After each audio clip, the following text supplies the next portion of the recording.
अवधूत चिंतन श्री गुरुदेव दत्त श्री स्वामी समर्थ। तुम्हा सर्वांचं आपल्या स्वामी शक्ती या चॅनल मध्ये मनापासून स्वागत आहे। स्वामी तुम्हा सर्वांच्या सर्व चांगल्या इच्छा पूर्ण करोत एवढीच स्वामींच्या चरणी प्रार्थना करते आणि आपल्या आजच्या नवीन आणि सुंदर व्हिडिओला पुन्हा एकदा नव्याने सुरुवात करते। भक्तांनो, आजच्या या व्हिडिओमध्ये मी तुम्हाला अशी एक वस्तू सांगणार आहे जी अखंडित आपल्याला आपल्या सोबत ठेवायची आहे। बघा, ही एक वस्तू आपल्या सोबत असल्याने आपल्या अडलेल्या ज्या काही इच्छा आहेत ह्या सर्व इच्छा पूर्ण होतील, अडलेली जी कामं आहेत ती मार्गी लागतील। ही वस्तू सोबत असल्याने तुमच्या घराची, तुमच्या मुलांची आणि तुमच्या पतीची भरभरून प्रगती होईल। सतत कामात येणारे जे अडथळे आहेत ते कुठेतरी दूर होतील, सतत येणारे जे अपयश आहे ते कुठेतरी संपेल आणि तुम्हाला यशाची प्राप्ती होईल।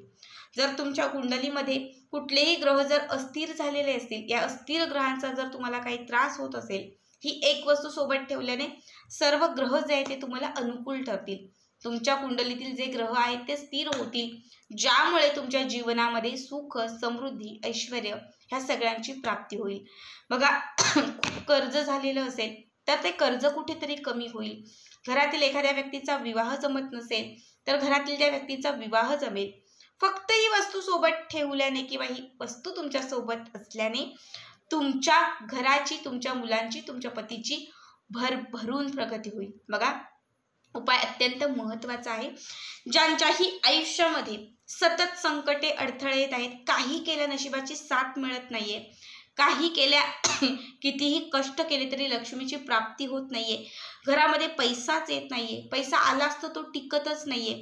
बघा, सगळ्यात आधी मी तुम्हाला सांगते की काहीही करा, कष्ट करा, मेहनत करा, काहीही करा, पण त्या कष्टांना, मेहनतीला नशिबाची साथ जर नसेल ना तर काहीच साध्य होत नाही। म्हणून कुठल्याही कामाला, कष्टांना नशिबाची साथ असणं खूप महत्त्वाचं असतं। ही एक वस्तू जर तुम्ही तुमच्या सोबत ठेवत गेलात तर लक्षात घ्या, तुमच्या कष्टांना, मेहनतीला, तुमच्या प्रत्येक गोष्टीला नशिबाची साथ मिळत जाईल, ज्यामुळे तुमची सगळी कामंही होत जातील। तुमच्या आयुष्यामध्ये ज्या गोष्टी तुम्हाला हव्या आहेत त्याही तुम्हाला मिळत जातील। बघा, आता काय उपाय आहे, कुठली वस्तू सोबत ठेवायची आहे, हे सगळं काय मी तुम्हाला पुढे सांगणार आहे। फक्त त्यासाठी आपला आजचा हा व्हिडिओ शेवटपर्यंत पहा आणि जे कोणी आपल्या चॅनलवरती नवीन असतील त्यांनी लगेचच आपल्या चॅनलला सबस्क्राईब करा, कारण तुम्ही आपल्या चॅनल सबस्क्राईब केल्यामुळे मी पुढचे जे व्हिडिओ बनवेन ते सर्वात आधी तुम्हा सर्वांपर्यंत पोहोचतील। बघा, माझी थोडीशी तब्येत खराब आहे, मला बोलायला थोडासा त्रास होतोय, मध्ये अडखळले किंवा सतत खोकला आला तर थोडंसं समजून घ्या। आता तुम्हाला सांगते कुठल्या वस्तू आहेत आणि उपाय कसा करायचा आहे। हा उपाय तुम्ही गुरुवारी, शुक्रवारी, शनिवारी किंवा मंगळवारी या 4 वारांपैकी कुठल्याही वारी करू शकतात, ठीक आहे। आता सगळ्यात पहिली गोष्ट आपल्याला काय करायचं आहे, ते एक टिश्यू पेपर घ्यायचा आहे। सफेद रंगाचा जो छोटासा टिश्यू पेपर असतो, हा टिश्यू पेपर घ्यायचा आहे। नसेल तर तुमच्याकडे पांढऱ्या रंगाचा जो नॅपकिन, ज्याला आपण रुमाल असं म्हणतो, हा रुमाल असेल तो घेतला तरीही चालेल। टिश्यू किंवा रुमाल जो असेल त्याच्यावरती जो अंक सांगते, सगळ्यात पहिले तुम्हाला हा अंक लिहायचा आहे। हा अंक कशाने लिहायचा, तर हा अंक आपल्याला निळ्या रंगाच्या किंवा मग लाल रंगाच्या पेनाने लिहायचा आहे। मार्कर असेल तर उत्तम, नसेल तर साधा पेन असेल त्याने लिहिला तरीही चालेल। हा अंक सगळ्यात आधी तुम्हाला सांगते,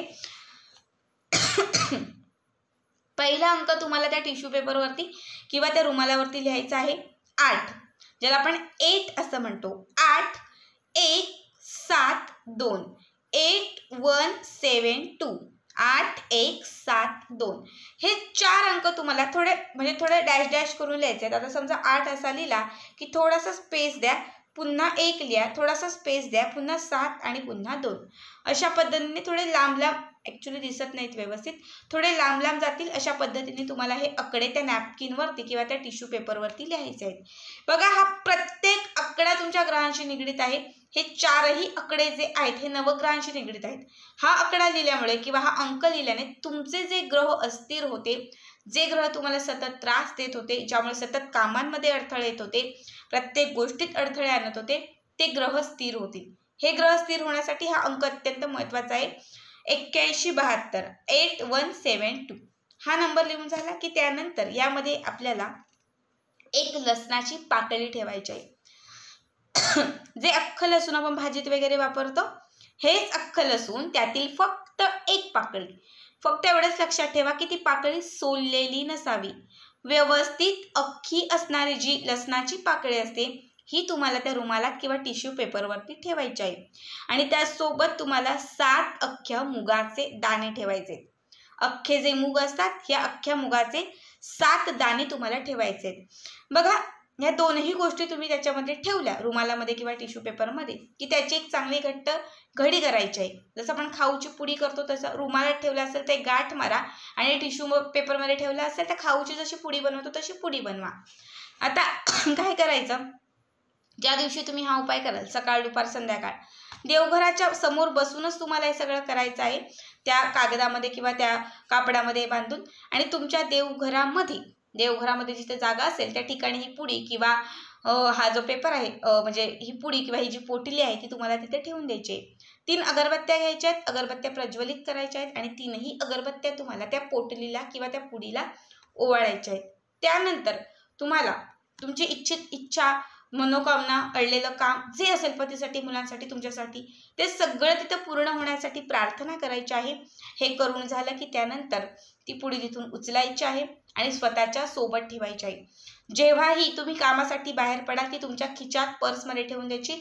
जेव्हा तुम्ही घरी याल तेव्हा ती देवघरामध्ये ठेवून द्यायची. आता समजा महिला पुरुषांसाठी हा उपाय करणार असाल तर तुम्ही हा उपाय करू शकता, फक्त ती पुडी पतीच्या जवळ ठेवून द्यायची. जर तुम्ही तुमच्या मुलांसाठी हा उपाय करत असाल तर ही पुडी जी आहे ती तुमच्या मुलांच्या खिशात किंवा बॅगमध्ये कायम ठेवून द्यायची. संध्याकाळी घरात आल्यानंतर ती पुडी देवघरात ठेवायची. सकाळी जात असताना फक्त तिला अगरबत्ती ओवाळायची. इच्छित मनोकामना पूर्ण होण्यासाठी, यश मिळण्यासाठी प्रार्थना करायची आणि ती जी पुडी आहे ती आपल्या सोबत ठेवायची. बघा, लसूण, खरं तर लसूण हे शुक्र आणि शनी ग्रहाशी निगडीत आहे. आणि सगळ्यांनाच माहिती असेल की ज्याचा शुक्र ग्रह हा स्थिर असतो किंवा ज्याचा शुक्र ग्रह हा मजबूत असतो तो आयुष्यामध्ये मालामाल बनतो. शुक्राला स्थिर करण्यासाठी खरं तर उपाय करणं खूप विशेष असतं. शुक्र ग्रह मजबूत होण्यासाठी आपण जेवढे उपाय करू ते सगळेच उपाय हे लाखात एक असतात. लसणाची पाकळी किंवा अख्खं लसूण जे आहे ते शुक्राशी निगडीत असतं. जेव्हा तुम्ही लसणाची पाकळी त्याच्यामध्ये ठेवाल तेव्हा तुमचा शुक्र ग्रह तुम्हाला साथ देईल आणि जेव्हा शुक्र ग्रह तुम्हाला साथ देईल तेव्हा नशिबाची साथ मिळत जाईल. शुक्र ग्रह साथ देईल तेव्हा आयुष्यामध्ये श्रीमंतीचे योग यायला सुरुवात होईल. इच्छित मनोकामना पूर्ण व्हायला सुरुवात होईल. घरामध्ये असलेले जे दारिद्र्य आहे ते कुठेतरी संपत जाईल. तसंच हिरवे मूग हे मंगळ ग्रहाशी आणि बुध ग्रहाशी निगडीत आहेत. आणि सगळ्यांनाच माहिती असेल की बुध ग्रह खरं तर हिरव्या रंगाचा कारक आहे. बुध ग्रह हा मुगाचा कारक मानला जातो. जेव्हा तुम्ही ते 7 मुगाचे दाणे त्याच्यामध्ये ठेवाल तेव्हा तुमचा बुध ग्रह हा स्ट्रॉंग होईल. आणि जेव्हा बुध ग्रह स्ट्रॉंग होतो तेव्हा आपली बौद्धिक क्षमता ही व्यवस्थित चालते. कुठलंही काम करण्यासाठी बुद्धिमत्ता चालणं खूप महत्त्वाचं आहे. बुद्धीच चालली नाही तर आपण असंच बसून राहू, काहीच करणार नाही. व्यवस्थित जर बुद्धी चालली तर निर्णय क्षमता जी आहे ती वाढते. योग्य वेळी आपण निर्णय घेतो, त्यामुळेही आपल्या आयुष्यामध्ये भरभरून आपल्याला यश मिळते. नाहीतर बऱ्याच वेळा निर्णय चुकतात, त्यामुळे पुढचं सगळंच आपलं चुकून जातं. तसंच मंगळ ग्रह, बघा आपण बऱ्याच वेळा मंगळ ग्रह हा खूप भयानक ग्रह मानतो. मंगळाची एकदा 7.5 इडापिडा सुरू झाली की अडथळे संपत नाहीत. जेव्हा तुम्ही हिरव्या मुगाचे हे उपाय कराल, म्हणजे हिरवे मूग आणि लसणाची पाकळी त्यामध्ये ठेवाल, तेव्हा लक्षात घ्या तुमचा मंगळ जो आहे तो स्थिर होईल, मंगळ शांत होईल, तुम्हाला साथ देईल, ज्यामुळे आयुष्यात आलेले अडथळे दूर होतील, इडापिडा टळून जाईल, संकट टळतील आणि तुमच्या जीवनामध्ये तुम्हाला जे जे हवं आहे ते मिळत जाईल, सफलता मिळेल. बघा, म्हणून तुम्हाला सांगितलेलं आहे की लसूण आणि मुगाचे जे दाणे आहेत ह्या दोन्ही गोष्टी तुम्हाला त्या कापडात किंवा त्या कागदामध्ये कायम ठेवून द्यायचे आहेत. आता हा किती दिवस उपाय करायचा तर तुम्हाला कमीत कमी हा उपाय 41 दिवस तरी करायचा आहे. कंप्लीट 41 दिवस. समजा मासिक धर्म आला तर 2 ते 3 दिवस ती पुडीला स्पर्श करायचा नाही, हात लावायचा नाही, तसाच ठेवून द्या. समजा आता मी माझ्या पतीसाठी करते तर पतीने काही केलं तरी चालेल, फक्त तुम्ही त्या पुडीला हात लावू नका. ठीक आहे, अशा पद्धतीने 41 दिवस तरी करा. ज्यांची इच्छा आहे की ताई मला लांबपर्यंत लाईफ टाईम हा उपाय करायचा आहे त्यांनी कायम ही पुडी अशीच ठेवून द्या. कधी असं वाटलं की पुडी खराब होतीये, टिश्यू पेपर कुठेतरी खराब होते, रुमाल कुठेतरी खराब होते, अशा वेळेस 41 दिवस उलटल्यानंतर नवीन मूग घ्या, नवीन लसणाची पाकळी घ्या, पुन्हा नवीन कागद किंवा नवीन रुमाल घ्या आणि सांगितल्या पद्धतीने सेम उपाय करा. जे जुने मूग आणि लसणाची पाकळी आहे ती कुठल्याही एखाद्या झाडाखाली तुम्ही टाकून द्या. अशा पद्धतीने हा उपाय केला तर नक्कीच तुम्हाला असंख्य पटीने याचा लाभ होईल. रात्रंदिवस तुमची प्रगती होईल, इच्छा पूर्ण होतील, अडलेलं प्रत्येक काम तुमचं मार्गी लागेल. आजचा हा उपाय कसा वाटला कमेंट करा आणि पुढचे व्हिडिओ पाहण्यासाठी चॅनलला सबस्क्राईब करा. श्री स्वामी समर्थ. जय जय स्वामी समर्थ.